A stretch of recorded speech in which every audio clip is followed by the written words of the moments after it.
Uncertainty, uncertainty, uncertainty. That is the word for 2025 so far.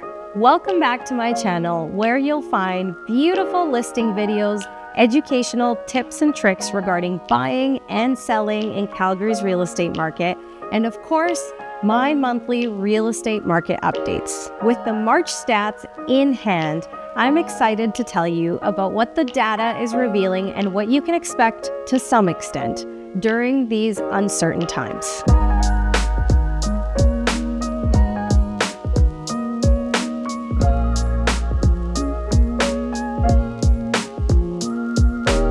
As always, I like to start with what I saw with my clients and what a roller coaster that it was. Realtors like myself have been riding in this roller coaster for a very long time, with a super hot and demanding market for many years now, the last 4 years to be precise. Record population growth, to then a significant slowdown in the last quarter of 2024, to an exciting start in January and February of 2025, where urgency was back on, interest rates were low enough, and we saw action in the streets, signaling a hot spring market to come. But then there was an abrupt halt, or for others, a gradual shift towards slower, more balanced conditions as tariffs were on and then paused and then back on again. The word uncertainty has become the most used word in the dictionary by many this year, and I personally wish I could erase it from my vocabulary right now. So what did I see with my clients? Well, it's super confusing, and the reality is beyond comprehension, especially if you don't work in this industry.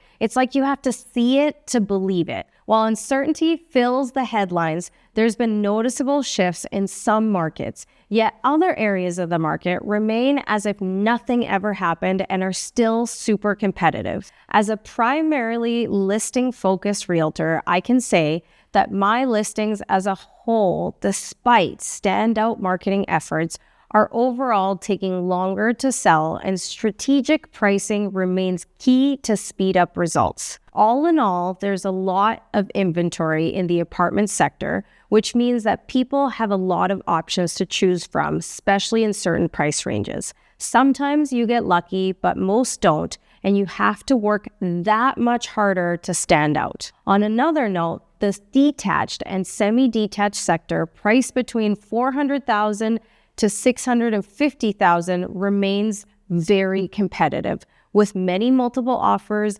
lots of showings, and even unconditional offers. While from $700,000 to $1 million is also hit and miss or glitchy, this is a market where location makes all the difference, with inner city prestigious areas selling very well, while more suburban areas in this price point are taking longer than usual to sell and noticing decreased showings, more and more price adjustments. Then there's listings over 1 million that are doing surprisingly well, again, depending on location. So as always, your experience as a buyer and or a seller will vary based on which market or price range you're transacting in. This past month, I had more deals collapse than ever before, and sadly, due to buyers questioning and overthinking impulse decisions.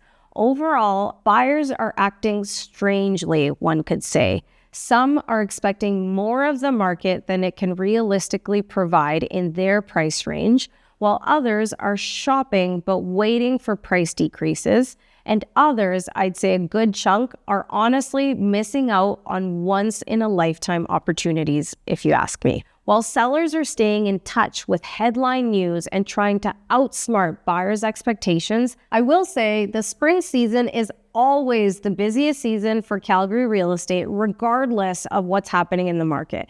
And despite being in a very glitchy market at the moment, business has not slowed down for us realtors. We are all very busy answering tons of questions, working harder to get these listings sold, increasing marketing efforts, shopping with buyers who now have more options to choose from and are being more indecisive or panicky in their decisions. And for me and my colleagues, things remain just as busy, if not more, yet the fruit of our efforts are taking longer to brew. Patience is needed by all, and I would warn you that due to being pulled in all different directions, from multiple offers to zero showings to panicking sellers, please be patient with us in communications as we are doing our best, but there's a lot to process, digest, and strategize around, and each of our clients' needs for these are different. So what does the data show, and is this in line with what I saw? The answer is yes, and almost exact. Let's get into it.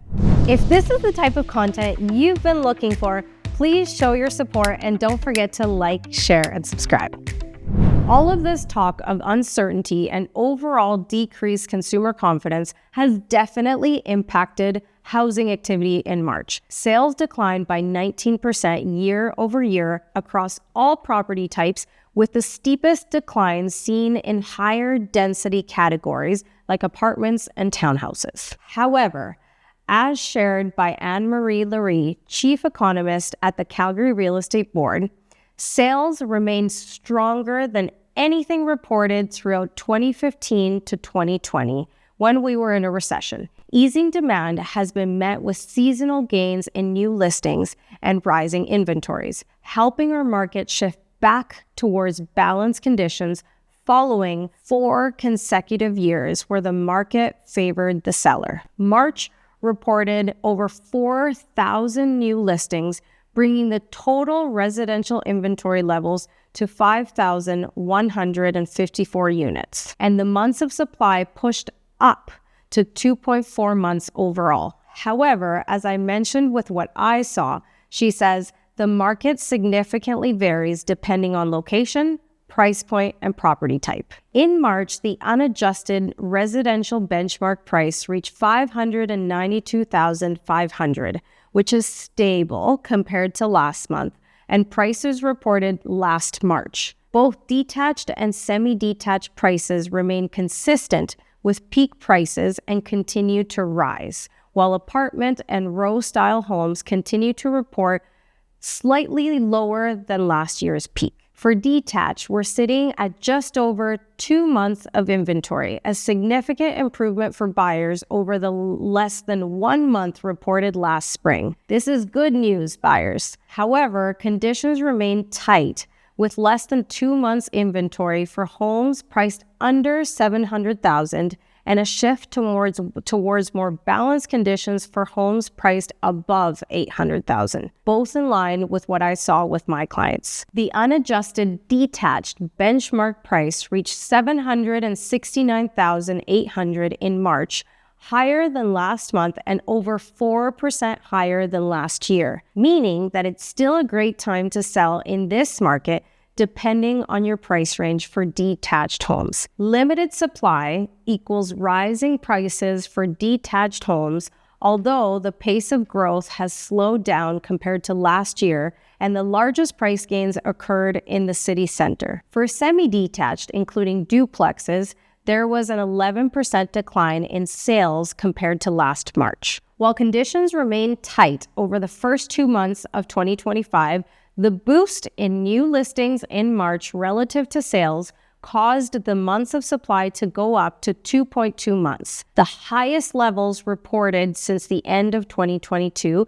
but still not bad overall when you think it's just over 2 months. The shift is slowing down the pace of price growth compared to last year, but the unadjusted benchmark price of $691,900 in March is over 5% higher than last year and above the unadjusted peak reached in July of last year. The largest price gains occurred in the city center and west districts. Now for row or townhouse properties. Supply levels improved across all price ranges, with much of the gains occurring in the Northeast, North, and Southeast districts. Like other property types, improving inventory relative to sales has shifted the market towards more balanced conditions, especially for townhouses priced above $500,000. This has also slowed the pressure on home prices. In March, the unadjusted benchmark price for townhouses was $454,000,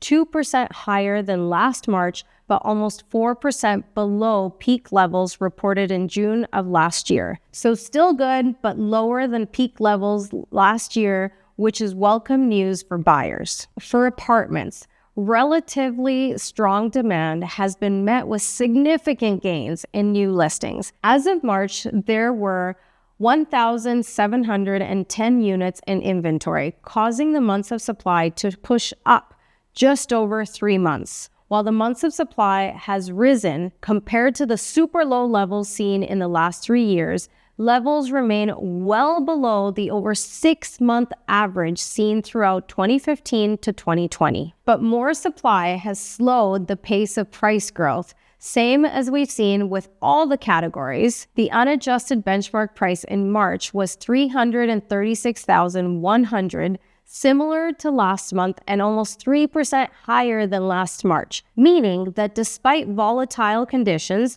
you're still much better positioned to sell now than during 2015 to 2022-ish or more for some buildings. But despite the year-over-year gain, prices are below the peak reported last August, with the largest declines being in the north and northeast areas. Now, what about the economy? As we've already highlighted, consumer confidence and uncertainty remains. And with another tariff announcement today, April 2nd, by President Donald Trump, we'll have a bit more clarity soon. Yet there's another thing invading Canadian news, and that's the federal election that we have coming up on April 28th. With a polarized Canada and 2 candidates promising different things, Canadians remain at the edge of their seats. So what's my take?